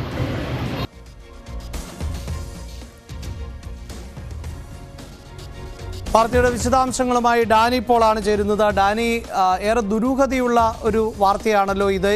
ഈ തട്ടിക്കൊണ്ടുപോയ ആളെ ഉപേക്ഷിച്ച നിലയിലോ മറ്റോ വീണ്ടും കണ്ടെത്തിയിട്ടുണ്ടോ? അഭിലാഷ, ഇതുവരെ അങ്ങനെ ഒരു വാർത്തയിലേക്ക് ചെന്നിട്ടില്ല. ഇതുവരെ പോലീസിന്റെ അന്വേഷണവും അല്ലെങ്കിൽ പോലീസിന് ലഭിക്കുന്ന വിശദാംശങ്ങളും വെച്ച് അങ്ങനെ തിരിച്ച് ആളെ കിട്ടിയതായിട്ടുള്ള സൂചനകളില്ല. തട്ടിക്കൊണ്ടുപോയെന്ന് കരുതപ്പെടുന്ന ആളെ തിരിച്ചെത്തിയായിട്ടുള്ള സൂചനകളില്ല. ഇതുമായി ബന്ധപ്പെട്ടുകൊണ്ട് പോലീസിന്റെ അന്വേഷണം പുരോഗമിക്കുകയാണ്. CCTV ദൃശ്യങ്ങളും അതോടൊപ്പം തന്നെ ഈ വാഹനത്തിന്റെ വിശദാംശങ്ങളടക്കം പോലീസിന് ലഭ്യമായിട്ടുണ്ടെന്നാണ് ഒടുവിൽ ലഭ്യമാകുന്ന സൂചനകൾ. അപ്പോൾ അതുകൊണ്ട് അത്തരം കാര്യങ്ങളിലൊക്കെ പോലീസ് അന്വേഷണം മുന്നോട്ട് കൊണ്ടുപോവുകയാണ്. പോലീസിലെ ഒരു സംശയം എന്ന് പറയുന്നത് കഴിഞ്ഞ ആഴ്ചയും ഇതേപോലെ സമാനമായ കാര്യങ്ങൾ സംഭവിച്ചിരുന്നു. അതും ആലുവ റെയിൽവേ സ്റ്റേഷൻ പരിസരം കേന്ദ്രീകരിച്ചായിരുന്നു ഒരാളെ തട്ടിക്കൊണ്ടുപോവുകയും പിന്നീട് ആലപ്പുഴയിൽ ഇയാളെ ഉപേക്ഷിക്കുകയുമായിരുന്നു. സംഘം ഉപേക്ഷിക്കുകയായിരുന്നു. ഇയാളെ പിന്നീട് പോലീസ് തിരിച്ചറിയുകയും ചെയ്തിരുന്നു. ഇയാളെ ചോദ്യം ചെയ്തപ്പോൾ സ്വർണം കള്ളക്കടത്ത് സംഘത്തിൽപ്പെട്ടവരാണ് ഇത് ചെയ്യുന്നതെന്ന സൂചനകളായിരുന്നു അന്നും ഉണ്ടായിരുന്നത്. പക്ഷേ തിരുവനന്തപുരം സ്വദേശിയായ യുവാവ് ഇത്തരം ബന്ധങ്ങൾ തനിക്കില്ല എന്ന് പറഞ്ഞത് നിഷേധിക്കുകയും ചെയ്തിരുന്നു. പോലീസ് ഈ വഴിയിൽ തന്നെയാണ് പോലീസ് അന്വേഷിക്കുന്നത്. കാരണം ഈ സ്വർണ്ണക്കടത്തുകാരും മറ്റുള്ളവരുമായി ബന്ധമുണ്ട്. പ്രത്യേകിച്ച് നെടുമ്പാശ്ശേരി വിമാനത്താവളത്തിന്റെ എല്ലാം തന്നെ ഒരു സമീപ പ്രദേശങ്ങളാണ്. അപ്പോൾ ഇത്തരം കാര്യങ്ങൾ കൂടി പോലീസ് പരിശോധിക്കുന്നുണ്ട്. ഏതായാലും ഈ വാഹനത്തിന്റെ വിശദാംശങ്ങളടക്കം ശേഖരിച്ചുകൊണ്ട് പോലീസ് അന്വേഷണം മുന്നോട്ട് കൊണ്ടുപോവുകയാണ്. ഇതുവരെയും അതായത് നേരത്തെ തട്ടിക്കൊണ്ടുപോയ അതേ സംഘം തന്നെയാണോ ഇത് എന്നതിലടക്കം വ്യക്തത കൈവന്നിട്ടില്ല. തീർച്ചയായും അഭിലാഷ്, അത് തന്നെയാണ്. കാരണം ഈ സംഘത്തിന് പിന്നിൽ പ്രവർത്തിച്ച് നേരത്തെ കൊണ്ടുപോയവർ അതിൽപ്പെടുന്നവരാണോ അതോ മറ്റേതെങ്കിലും വിഷയങ്ങളുടെ പേരിലാണോ ഇത് എന്നത് സംബന്ധിച്ച് പോലീസിന് അത് വേർതിരിക്കാനായിട്ട് പോലീസ് കഴിഞ്ഞിട്ടില്ല. പക്ഷേ ഇത് ഒരു സംഘം തന്നെയാണോ എന്നതടക്കമുള്ള കാര്യങ്ങളിൽ പോലീസ് പരിശോധന തുടരുന്നുണ്ട്. നേരത്തെ സൂചിപ്പിച്ചതുപോലെ ഈ സ്വർണ്ണക്കടത്ത് സംഘങ്ങളുമായിട്ടുള്ള പലപ്പോഴും അതിന് പുറത്തേക്ക് നെടുമ്പാശ്ശേരി വിമാനത്താവളത്തിന് പുറത്തേക്ക് എത്തുകയും പിന്നെ പലപ്പോഴും തർക്കങ്ങളിലേക്കൊക്കെ നീങ്ങുന്ന സംഭവങ്ങളെല്ലാം പോലീസ് റിപ്പോർട്ട് ചെയ്യപ്പെട്ടുള്ളൂ. അപ്പോൾ അത്തരം കാര്യങ്ങൾ സംബന്ധിച്ചുള്ള തർക്കങ്ങളാണോ എന്താണോ എന്നത് സംബന്ധിച്ച് വ്യക്തമായിട്ടില്ല. ഏതായാലും ഒരു സാധ്യതയും പോലീസ് തള്ളിക്കളയുന്നില്ല. എല്ലാം തന്നെ പരിശോധിക്കുകയാണ്. ഏതായാലും ഈ യുവാവിനെ കുറിച്ച് ഇതുവരെ മറ്റു വിവരങ്ങൾ ലഭിച്ചിട്ടില്ല. ഈ ദൃശ്യങ്ങൾ ഇത് കണ്ട് അറിയിച്ച ഓട്ടോറിക്ഷ തൊഴിലാളികൾക്കും അവരും ഇയാളെ പരിചിതമല്ല, അവർക്ക് അത്ര സമീപവാസിയല്ല എന്ന രീതിയിലാണ് അവരും പറഞ്ഞിരിക്കുന്നത്. അവർക്കും അപരിചിതരാണ്. അപ്പോൾ ഈ കാര്യങ്ങളെ കുറിച്ച് പോലീസ് വ്യക്തമായ ഒരു അന്വേഷണത്തിലേക്ക് കടന്നിട്ടുണ്ട്. വിശദാംശങ്ങൾ വരും മണിക്കൂറുകൾ ലഭ്യമാകുമെന്നാണ് പ്രതീക്ഷിക്കുന്നത്. എന്തായാലും ഇത് സംബന്ധിച്ച ദുരൂഹത നീങ്ങേണ്ടതുണ്ട്. അതേസമയം കോഴിക്കോട് നൊച്ചാട് യുവതിയുടെ മൃതദേഹം തോട്ടിൽ കണ്ടെത്തിയ കേസിലെ പ്രതി സ്ഥിരം കുറ്റവാളി. പോലീസ് പിടിയിലായ മലപ്പുറം സ്വദേശി മുജീബ് കൊലപാതകം, പോക്സോ കേസുകൾ ഉൾപ്പെടെ 42 കേസുകളിൽ പ്രതിയാണ്. അനുവിന് വാഹനത്തിൽ ലിഫ്റ്റ് കൊടുത്ത ശേഷം തോട്ടിൽ തള്ളിയിട്ട് കൊലപ്പെടുത്തി സ്വർണം കവർന്ന് രക്ഷപ്പെടുകയായിരുന്നു മുജീബ്. വിവരങ്ങളുമായി MS അനീഷ് കുമാർ ചേരുന്നു. അനീഷ്, കൊലപാതകം ഉൾപ്പെടെയുള്ള കേസിലെ പ്രതി വീണ്ടും സ്വൈര്യവിഹാരം നടത്തുന്ന ഒരു സാഹചര്യം കേരളത്തിലുണ്ടാകുന്നു. എന്താണ് ഇത്തരത്തിൽ ഒരു കൊലയിലേക്ക് എത്തിച്ച സാഹചര്യം എന്നാണ് പോലീസിന്റെ പ്രാഥമിക വിവരം? അഭിലാഷ്, കഴിഞ്ഞ തിങ്കളാഴ്ചയാണ് സ്വന്തം വീട്ടിൽ നിന്നും ഭർത്താവിന്റെ വീട്ടിലേക്ക് അദ്ദേഹത്തെ കൂട്ടി ആശുപത്രിയിലേക്ക് പോകുന്നതിനായി അനു ഇറങ്ങിയത്. അതിനുശേഷം പോകുന്ന വഴിയിൽ ഒരു അപരിചിതനായ ഒരാൾ ലിഫ്റ്റ് നൽകുന്നു. ഈ ലിഫ്റ്റിൽ ഈ വാഹനത്തിൽ കയറി മുന്നോട്ട് പോകുന്നതിനിടെയാണ് ആ സമീപത്തുള്ള തോട്ടിലെത്തിയപ്പോൾ ഈ വെള്ളത്തിലേക്ക് തള്ളിയിടുകയും കഴുത്ത് ഞെരിച്ച് കൊല്ലുകയും മുക്കിക്കൊല്ലുകയും ചെയ്തിരിക്കുന്നതെന്ന് പോലീസ് പറയുന്നത്. എന്തായാലും ഈ മുട്ടറ്റം വെള്ളമുള്ള സ്ഥലത്താണ് അനു മുങ്ങി മരിച്ചത്. അതുകൊണ്ട് തന്നെ കുടുംബത്തിന്റെ ഭാഗത്തു നിന്നും ഇതൊരു കൊലപാതകമാണ് എന്ന ആ സംശയം ഉയർത്തിയിരുന്നു. ഒപ്പം ഈ അനുവിന്റെ ശരീരത്തിലുണ്ടായിരുന്ന സ്വർണ്ണാഭരണങ്ങൾ അപഹരിക്കപ്പെടുകയും ചെയ്തിരുന്നു. ഇത്തരമൊരു സാഹചര്യത്തിലാണ് പോലീസ് സംഭവത്തെപ്പറ്റി വിശദമായ അന്വേഷണം നടത്തിയത്. പ്രാദേശികമായി സംഭവ സ്ഥലത്തിന് സമീപം ഉണ്ടായിരുന്ന ആളുകളുടെ മൊഴിയെടുത്തപ്പോൾ ഒരു ചുവന്ന ബൈക്കിൽ ഒരാളോടൊപ്പം അനു പോകുന്നതായി കണ്ടു എന്ന് മൊഴി നൽകിയിരുന്നു. ഇതിനുശേഷം CCTVകൾ കേന്ദ്രീകരിച്ച് നടത്തിയ പരിശോധനയിലാണ് ഈ മുജീബ് എന്ന ആളാണ്, കൊണ്ടോട്ടി സ്വദേശിയാണ്, ഈ ബൈക്കിൽ പോയതെന്ന് കണ്ടെത്തിയത്. ഇതേ തുടർന്ന് ഇയാളെ കസ്റ്റഡിയിലെടുത്ത് ചോദ്യം ചെയ്തപ്പോൾ പ്രതി കുറ്റം സമ്മതിക്കുകയായിരുന്നു. രാവിലെ വളരെ തിടുക്കപ്പെട്ട് ഭർത്താവിനെ ആശുപത്രിയിൽ കൊണ്ടാക്കുന്നതിനായി പോകുന്ന സമയമായതുകൊണ്ടാണ് ഒരു അപരിചിതൻ നൽകിയ ലിഫ്റ്റ് സ്വീകരിച്ച് അവർ മുന്നോട്ട് പോയത്, അല്ലെങ്കിൽ പെട്ടെന്ന് ബസ് സ്റ്റോപ്പിൽ എത്താനുള്ള ആ ബൈക്കിൽ കയറിയത്. പക്ഷേ ഇയാൾ ഈ തോടിന്റെ സമയം ഭാഗത്തെത്തിയപ്പോൾ ഇവരെ ഈ തോട്ടിലേക്ക് തള്ളിയിടുകയും വെള്ളത്തിൽ മുക്കി കൊല്ലുകയുമായിരുന്നു. ഇതിനുശേഷം ശരീരത്തു നിന്നും സ്വർണ്ണാഭരണങ്ങൾ അപഹരിച്ചാണ് ഈ പ്രതി കടന്നു കളയുകയും ചെയ്തത്. എന്തായാലും പോലീസ് വിശദമായ അന്വേഷണം നടത്തിയിൽ 42 ക്രിമിനൽ കേസുകളിൽ ഇയാൾ പ്രതിയാണ് എന്ന് കണ്ടെത്തിയിട്ടുണ്ട്. ഇതിൽ 3 കൊലപാതക കേസുകളും ഒരു പോക്സോ കേസുമുണ്ട്. മറ്റുള്ളവ സംസ്ഥാനത്തിന്റെ വിവിധ ഭാഗങ്ങളിലായി നടത്തിയ മോഷണ കേസുകളാണ്. ഒപ്പം ഈ സ്ത്രീയെ കൊല ചെയ്യാനായി വന്നപ്പോൾ ഉപയോഗിച്ച ബൈക്കും മോഷ്ടിച്ച ബൈക്കാണ് എന്ന് കണ്ടെത്തിയിട്ടുമുണ്ട്. എന്തായാലും പ്രതി കുറ്റം സമ്മതിച്ചിട്ടുണ്ട്. സമാനമായി നിരവധി കുറ്റകൃത്യങ്ങളിൽ ഇയാൾ പങ്കെടുത്തിട്ടുണ്ടെന്നും പോലീസ് പറയുന്നു. അഭിലാഷ്. വാർത്തയുടെ വിശദാംശങ്ങൾ ആണ് MS അനീഷ് കുമാർ നൽകിയത്. തിരുവനന്തപുരത്തെ BJP സ്ഥാനാർത്ഥി രാജീവ് ചന്ദ്രശേഖറുമായി ബിസിനസ് ബന്ധം എന്ന പ്രതിപക്ഷ നേതാവ് VD സതീശന്റെ ആരോപണം തള്ളി LDF convener EP Jayarajan. Rajeev ചന്ദ്രശേഖരനെ നേരിൽ കാണുകയോ സംസാരിക്കുകയോ ചെയ്തിട്ടില്ല. തനിക്ക് ബിസിനസ് ഉണ്ടെങ്കിൽ അത് മുഴുവൻ സതീശന് കൊടുക്കാൻ തയ്യാറാണ് എന്നും EP ജയരാജൻ പറഞ്ഞു. രാജീവ് ചന്ദ്രശേഖരൻ്റെ തന്നെ ഇന്ന് വരെ ഞാൻ അടുത്ത് കണ്ടിട്ടില്ല. രാജീവ് ചന്ദ്രശേഖരുമായിട്ട് എനിക്ക് ഫോണിൽ സംസാരിച്ച ബന്ധം പോലുമില്ല. രാജീവ് ചന്ദ്രശേഖരനെ എവിടെയുള്ള ആളുകൾ കാണുന്ന പോലെ പത്രത്തിൽ പടത്തിൽ കാണുന്നതാണ്. ആ രാജീവ് ചന്ദ്രശേഖരനെയുമായി എന്തിനാ എന്നെ ബന്ധിപ്പിച്ചത്? എനിക്ക് ബിസിനസ് ഉണ്ടെങ്കിൽ ഞാൻ ആ ബിസിനസ് മുഴുവൻ VD സതീശന് സൗജന്യമായി കൊടുക്കുന്നു.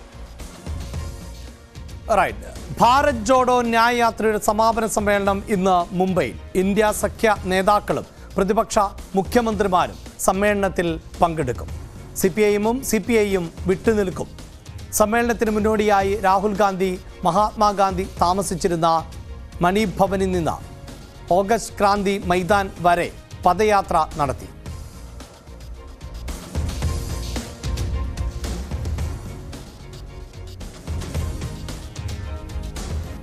വാർത്തയുടെ വിശദാംശങ്ങളുമായി പൊളിറ്റിക്കൽ ഡെസ്കിൽ നിന്ന് അശ്വിനി ആണ് ചേരുന്നത്. അശ്വിനി, ഈ യാത്ര അവസാനിക്കുമ്പോൾ അതൊരു ശക്തി പ്രകടനമാക്കി മാറ്റുക, പ്രത്യേകിച്ച് തെരഞ്ഞെടുപ്പ് തീയതി കൂടി പ്രഖ്യാപിച്ചൊരു പശ്ചാത്തലത്തിൽ അങ്ങനെ വലിയ നേതാക്കളുടെ ഒരു നിര ഉണ്ടാകുമോ?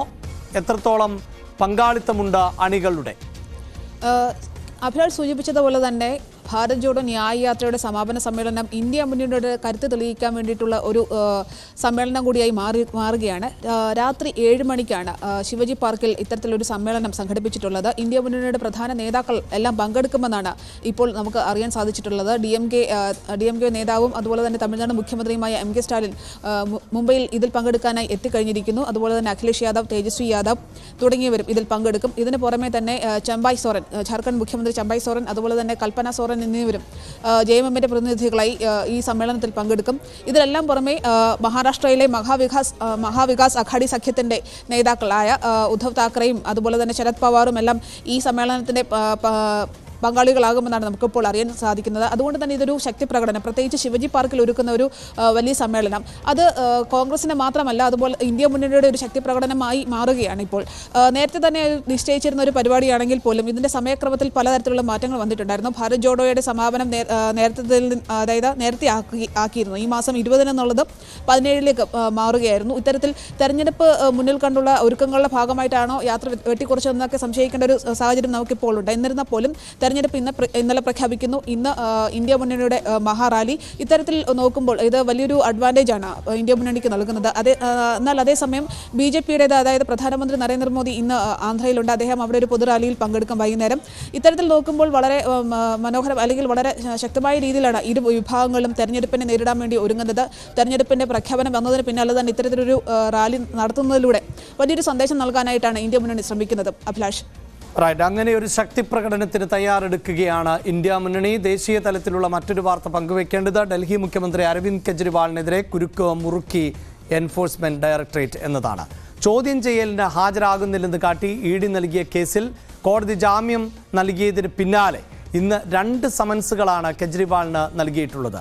ഡൽഹി മദ്യനയ കേസിലും ജൽ ബോട്ട് അഴിമതി കേസിലുമാണ് ED സമൻസ് നൽകിയത്. ഈ മാസം 21-ന് ചോദ്യം ചെയ്യലിന് ഹാജരാകണം എന്നാണ് ഇപ്പോഴത്തെ ആവശ്യം.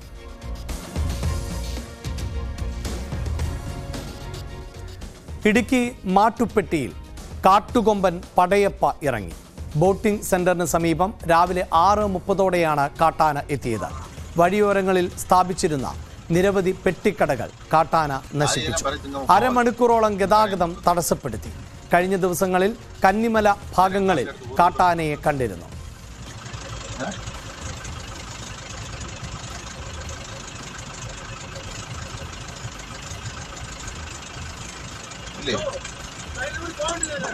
நீ போக வேண்டியதானே? பழைய மாதிரினா போயிடுவான். இல்ல பழைய மாதிரினா போயிடுவோம்.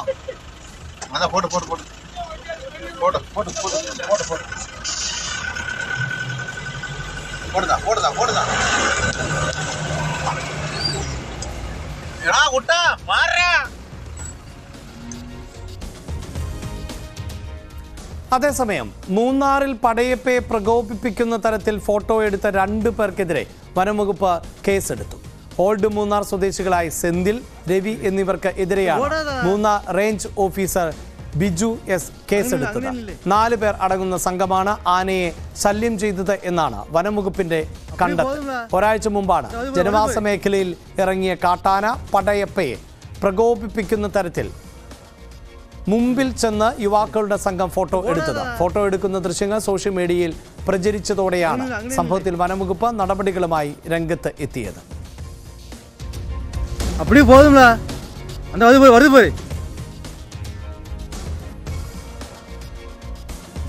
കോതമംഗലത്തിന് സമീപം കുമ്പളത്തുമുറിയിൽ അജ്ഞാത ജീവിയെ കണ്ടതായി നാട്ടുകാർ. വനംവകുപ്പ് ഉദ്യോഗസ്ഥരും ജനപ്രതിനിധികളും സ്ഥലം സന്ദർശിച്ചു. മലയൻകീഴ് നാടുകാണി റോഡിലെ കുമ്പളത്തുമുറിയിലെ ഡംപിംഗ് യാർഡിന് സമീപം ആണ് അജ്ഞാത ജീവിയുടെ കാൽപ്പാടുകൾ കണ്ടതും ഈ പ്രദേശത്ത് സ്ഥിരമായി കണ്ടിരുന്ന നായയെ കാണാതായതുമാണ് നാട്ടുകാരിൽ സംശയം ഉണർത്തിയത്. ആന്റണി ജോൺ MLA, കോതമംഗലം നഗരസഭാ chairman KK Tomy, forest range officer PA Jaleel തുടങ്ങിയവർ സ്ഥലത്തെത്തി പരിശോധന നടത്തി. പൂച്ചവർഗത്തിൽപ്പെട്ട ജീവിയുടേത് ആകാം കാൽപ്പാടുകൾ എന്നും ആശങ്കപ്പെടേണ്ടതില്ല എന്നുമാണ് റേഞ്ച് ഓഫീസർ PA ജലീലിന്റെ പ്രതികരണം. ചെറിയ കാര്യം കോതമംഗലം മുനിസിപ്പാലിറ്റിയിൽപ്പെട്ട ഡംപിംഗ് യാർഡ് പരിസരത്ത് ഒരു അജ്ഞാത ജീവി വന്നു എന്ന് ഇൻഫർമേഷൻ കിട്ടിയതനുസരിച്ച് ബഹുമാനപ്പെട്ട കോതമംഗലം MLA ആന്റണി ജോൺ അവരുടെ മുനിസിപ്പൽ ചെയർമാൻ്റെ ഒപ്പം ഇവിടെ വന്ന് പരിശോധിച്ചിട്ടുള്ളതാണ്. ആയതിൽ കാൽപ്പാടുകൾ കണ്ടതിൽ പൂച്ചവർഗത്തിൽപ്പെട്ട ഏതോ ഒരു ജീവിയാണെന്ന് മാത്രമേ നമുക്ക് പറയാൻ പറ്റുള്ളൂ. പുലിയാണെന്നോ ഏത് ജീവിയാണെന്നോ നമുക്ക് സ്ഥിരീകരണം നടത്തിയിട്ടില്ല. ഏതായാലും ഇത് വലിയ ആശങ്കപ്പെടേണ്ടതില്ല എന്നാണ് ഇപ്പോൾ മനസ്സിലാവുന്നത്. ആളുകളുടെ ആശങ്ക അകറ്റുന്നതിന് വേണ്ടിയിട്ട് രാത്രി നമ്മളൊരു പട്രോളിങ്ങോട് കൂടി ഏർപ്പാടാക്കിയിട്ടുണ്ട്. കണ്ണൂർ കേളകത്ത് വീണ്ടും കടുവയെ കണ്ടതായി നാട്ടുകാർ. വെള്ളമറ്റം റോയ് എന്നയാളുടെ വീടിന്റെ പരിസരത്താണ് കടുവയെ കണ്ടത്. കഴിഞ്ഞ ദിവസം കടുവ എത്തിയ വീടിന് സമീപമാണ് റോയിയുടെ വീട്. കടുവയെ കണ്ടതായി നാട്ടുകാർ അറിയിച്ചതോടെ RRT സംഘം പ്രദേശത്ത് പരിശോധന നടത്തി. ജനവാസ മേഖലയിൽ കടുവയെ കണ്ടതോടെ കേളകം പഞ്ചായത്ത് 6-ാം വാർഡിൽ നിരോധനാജ്ഞ പ്രഖ്യാപിച്ചിരിക്കുകയാണ്.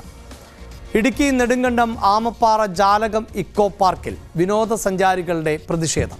സൂര്യോദയം കാണുവാൻ എത്തിയ സഞ്ചാരികൾക്ക് പാർക്ക് തുറന്നു കൊടുക്കാത്തതിനെ തുടർന്നായിരുന്നു പ്രതിഷേധം. 3.16 കോടി രൂപ ചെലവിൽ നിർമ്മിച്ച പാർക്ക് വ്യാഴാഴ്ചയാണ് മന്ത്രി മുഹമ്മദ് റിയാസ് ഉദ്ഘാടനം ചെയ്തത്. രാവിലെ 8:45 ജീവനക്കാർ എത്തി പാർക്ക് തുറന്നു നൽകിയത്.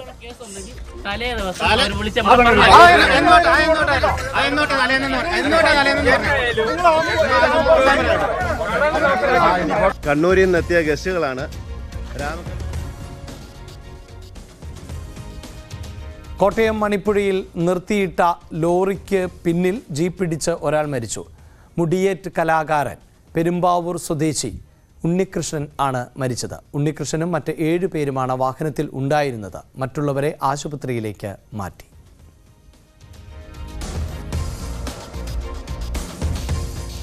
സർവർ തകരാറ് മൂലം റേഷൻ കാർഡുകളുടെ മസ്റ്ററിംഗ് നിർത്തിവെച്ചതിന്റെ ആശയക്കുഴപ്പം അവസാനിക്കുന്നില്ല. എല്ലാവർക്കും മസ്റ്ററിംഗ് പൂർത്തിയാക്കാൻ അവസരം നൽകുമെന്ന് മന്ത്രി GR അനിൽ അറിയിച്ചുവെങ്കിലും സമയക്രമമോ സമയപരിധി നിശ്ചയിക്കാത്തതോ ആണ് ഇതിന് കാരണം. സാങ്കേതിക തകരാറുകൾ പരിഹരിക്കാൻ NICയും IT മിഷനും കൂടുതൽ സമയം ആവശ്യപ്പെട്ടിട്ടുണ്ട്. തകരാറുകൾ പരിഹരിച്ചതായി ഇവർ അറിയിച്ചാൽ മാത്രമേ മസ്റ്ററിംഗ് പുനരാരംഭിക്കൂ.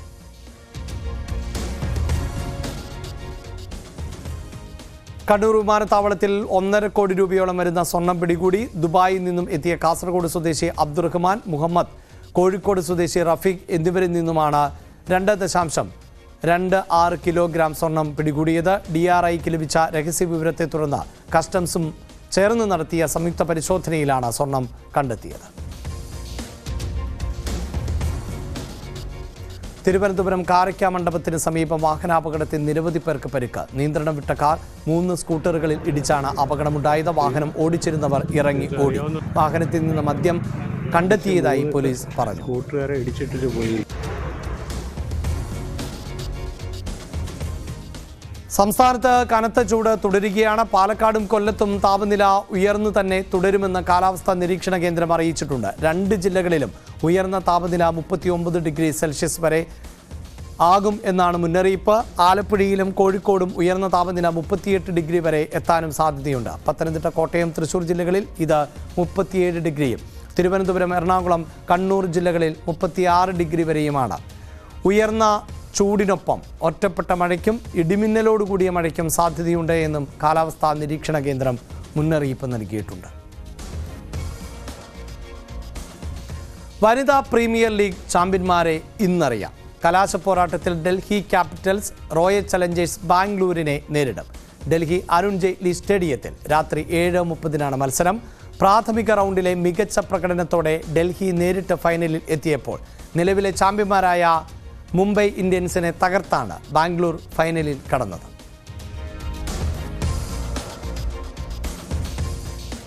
ഇന്നത്തെ സ്വർണം വെള്ളി നിരക്കുകൾ പരിശോധിക്കാം. കവിത ഗോൾഡ് ആൻഡ് ഡയമണ്ട്സ് ഇന്നത്തെ സ്വർണം വെള്ളി നിരക്കുകൾ നിങ്ങൾക്കായി സമർപ്പിക്കുന്നത്. വലിയ സ്വപ്നങ്ങൾ, വലിയ സന്തോഷങ്ങൾ, വലിയ collection. Kavitha gold and diamonds. സ്വർണം 22 ക്യാരറ്റ് ഗ്രാമിന് 6025 രൂപ, പവൻ 48,200. 18 ക്യാരറ്റ് ഗ്രാമിന് 5030, പവൻ 40,240. വെള്ളി ഗ്രാം 80, കിലോ 80,000 രൂപ. കവിത ഗോൾഡ് ആൻഡ് ഡയമണ്ട്സ് ഇന്നത്തെ സ്വർണം വെള്ളി നിരക്കുകൾ നിങ്ങൾക്കായി സമർപ്പിക്കുന്നത്. വലിയ സ്വപ്നങ്ങൾ, വലിയ സന്തോഷങ്ങൾ, വലിയ collection. Kavitha gold and diamonds. പകൽ വാർത്ത പൂർണ്ണമാകുന്നു. നമസ്കാരം.